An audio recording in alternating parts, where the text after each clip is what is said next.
Thank you very much. Today I would like to speak about the changing phenomenon of food safety practices in the digital age. I think it's important to see what are the current megatrends and actors involved when it comes to digitalization, digital transformation in food safety practices, the changing food safety practices in the digital age when it comes to the different type of actors, and how to make digital solution in food safety work for us, work for everyone. So we can see certain megatrends in digital transition when it comes to food safety practices. First of all, everyone is going towards optimization. The industry as well as regulators try to see how to improve their capacities and practices. And in order to do so, they are also applying more and more digital solutions, digital technologies. Digital technologies also include e-commerce or blockchain or all AI-related practices, which are indeed very interesting to see and also investigate how it functions. And finally, we are trying to be smarter. We are trying to introduce remote services as the COVID-19 pandemic has impacted all of us.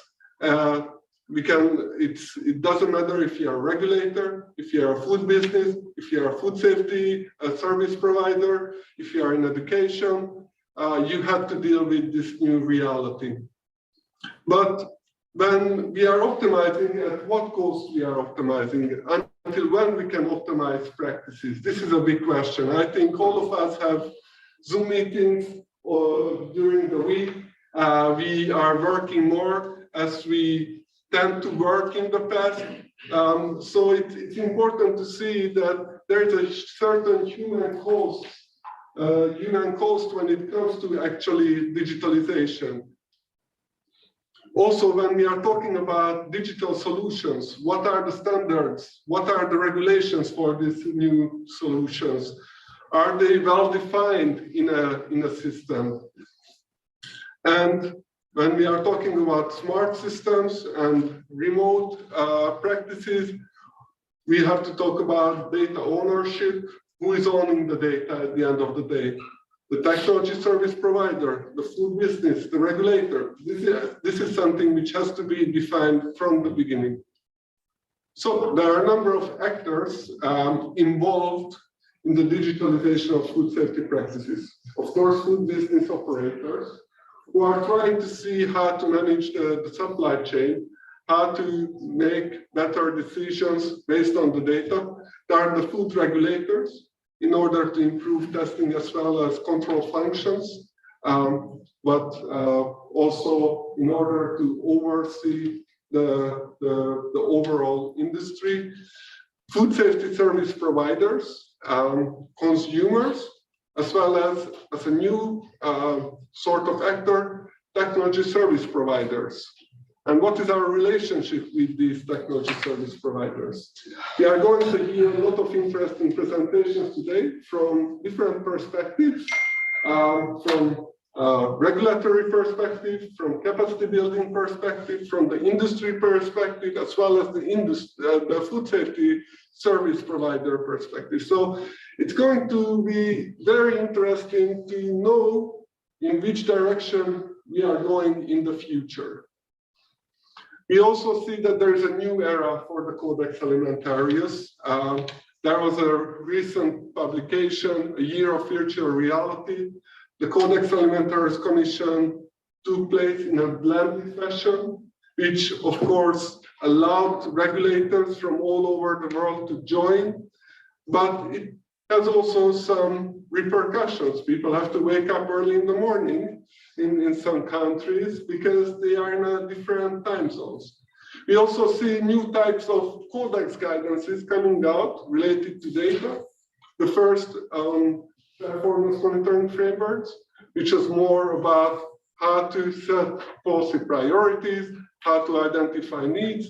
Then recently, just during the last Codex meeting, 2 guidances were adopted, one on voluntary third-party assurance programs and how the data generated by voluntary assurance programs can be actually used in order to improve regulatory decision-making, particularly in the field of inspection. And there is another data-related guidance which came out, which is on paperless use of electronic certificate. And in the afternoon, we are going to learn more about how countries actually implemented already this guidance and what are the potentials behind this. This last Codex guidance is more about data interoperability, meaning how different countries can actually interact with each other when it comes to food trade and sharing food safety certificates. So we also see that there is an evolution of food regulatory practices. In the past, we have traditional proactive systems which are still in place in some countries, which became more preventive, modern systems, scientific evidence-based, using the risk analysis principles. And now we are moving towards a new reality where we are trying to optimize our current system, not only in terms of capacity, but also performance. However, to introduce these new practices, it's important to discuss about the different lessons learned in order to support countries to catch up, because the development gap among food control systems in developing and developed countries are increasing. And this is due to the fact that there are some countries, as you mentioned, started to use digital solutions. They started to enhance their own regulatory decision-making, whereas we have countries which don't have even competent authorities set up. It's not defined the roles and responsibilities among different agencies, which will also make the situation very difficult for food safety regulatory oversight. When it comes to food safety service providers, we see that the COVID-19 created a new reality. Remote auditing became a practice, which most of the certification providers had to test and deploy. And we will hear more about this from Mr. Cor Grunwald, who is the Market Development Director at FSSC 22000. And at the same time, we also see that regulators are very much interested to make use of the data which is generated by certification services. And this is the aforementioned voluntary third-party assurance Codex guidance, which was adopted a few weeks ago. In case of enterprises, there are also different type of factors which are playing an important role in order to adjust their operation, to adopt digital solutions. We definitely see that there are differences between small and medium enterprises and large enterprises. For a large enterprise, for instance, can afford to have the liquidity to develop its own solution, whereas a small and medium enterprises might go for a turn-on key solution, which are being developed by a technology service provider. It's also important what type of sector we are talking about, primary or manufacturing. There can be differences in terms of adaptability.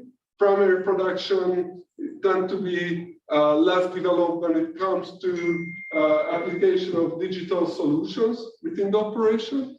It's also for SMEs or enterprises, we have to think about the leadership. Is it part of the vision in order to improve the operation, in order to enhance food safety compliance, and if yes, how? And of course, data literacy.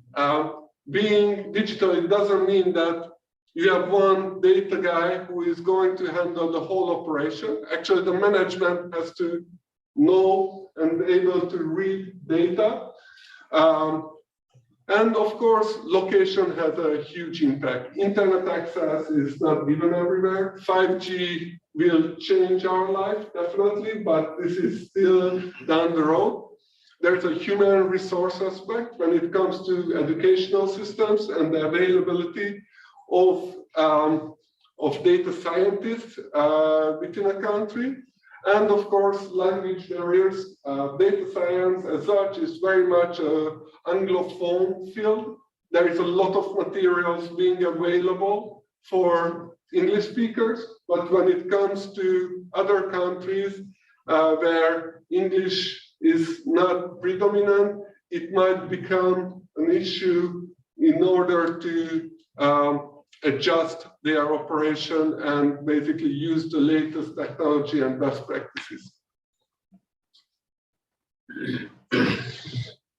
There are also digital efforts in food safety capacity building, and I attempt to showcase you a couple of solutions, what we did at UNIDO. So one of the big issues was when it came to COVID-19, that of course, so to say, the life stopped for a moment. We were not allowed to travel. Our international national experts were often not allowed to travel. There were travel restrictions, and we had to see how we are connecting the national and international experts to those enterprises or laboratories which we are supporting. So for this reason, at UNIDO, we have identified, first of all, a communication platform, a secure communication platform, which is an internal system, not something which is running in an insecure public system. And also started to see what are the technologies, headsets, phones, which can be used in order to train people. Headsets became extremely important when it came to the analytical testing trainings, because people need both of their hands. And the headset, although in the beginning it's something uncomfortable, people have to get adjust to it, but still gives them the freedom to actually use their hands. We also developed different e-learning solutions. I wanted to bring you two examples. One of them in Pakistan, which we have developed for a project called the Project for Agri-Food and Agro-Industry Development, or PAFED, which is funded by the government of Japan, where we aim to train regulators as well as enforcement agents on the different type of good animal husbandry practice, good hygiene practice, good agriculture practice, and become a master trainers and apply throughout their province.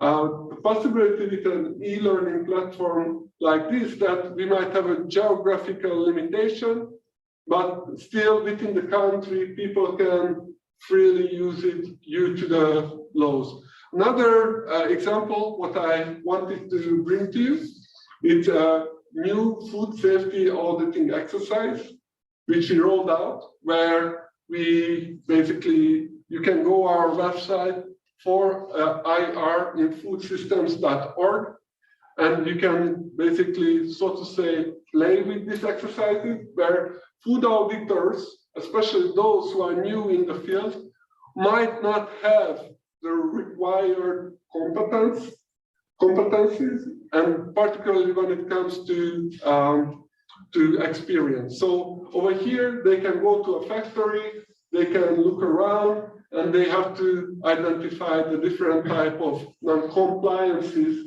within the factory. We have so far about 12 locations, not only food business operators, but food markets all over the world.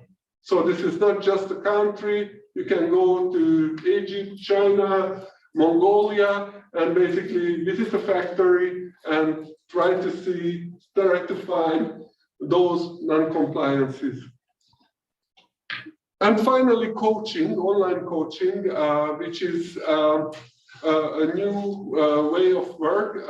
We also see, of course, setbacks in this regard, especially when you are trying to have a longer session for a longer period.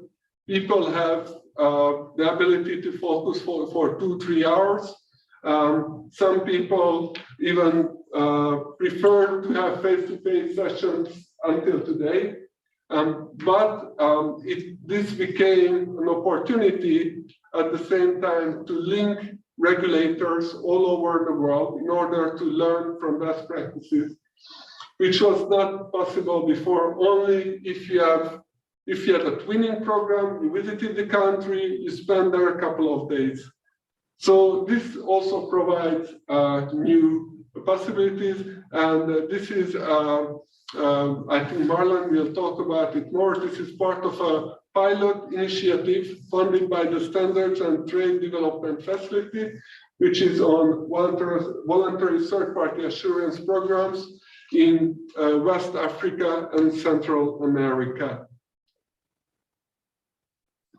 But overall, we always have to go back and think about that we are talking about people. We tend to focus on the technology, but in order to adopt the technology, that's a change management. We have to change practices of people. They might need to learn a new capacity. So at the core for us are always the people, and environment and sustainability, economy and technology, and otherwise we are not going to be able to change the practices. People are focusing, as I said, on technologies, not on national capacities. In order to adopt the technology, we have to build national capacities. So there are key elements to make the new industrial revolution or the fourth industrial revolution work for all.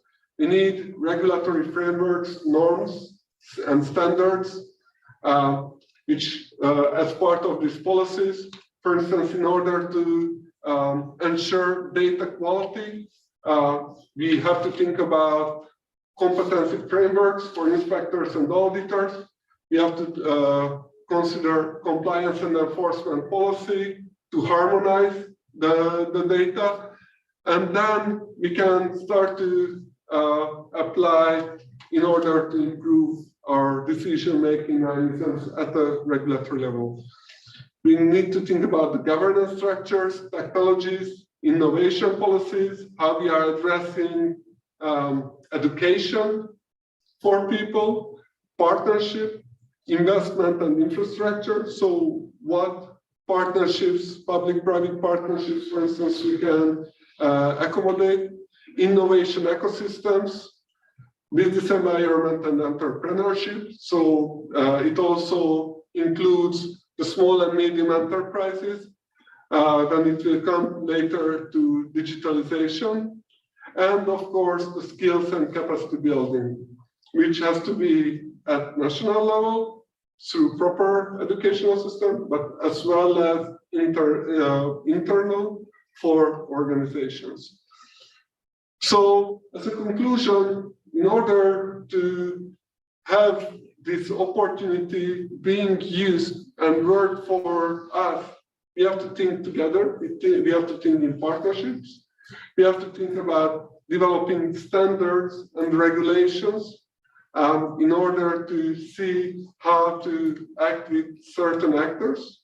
In this regard, the competent authorities have a very interesting role because they not only need to think about the new solutions which are coming out by, which are being introduced by technology service providers and food business operators, but they also have to adjust, adapt, and improve their operation and think how they can make meaningful decisions using data. And this is also very important. Technology shouldn't make the decision for us. Technology should support our decision-making mechanism. And this is the most important part when we focus on people. Technology should work for us at the end of the day. And yes, internal as well as capacity building overall remains one of the main concept and one of the main area which should be part of any initiatives. Thank you very much for your attention.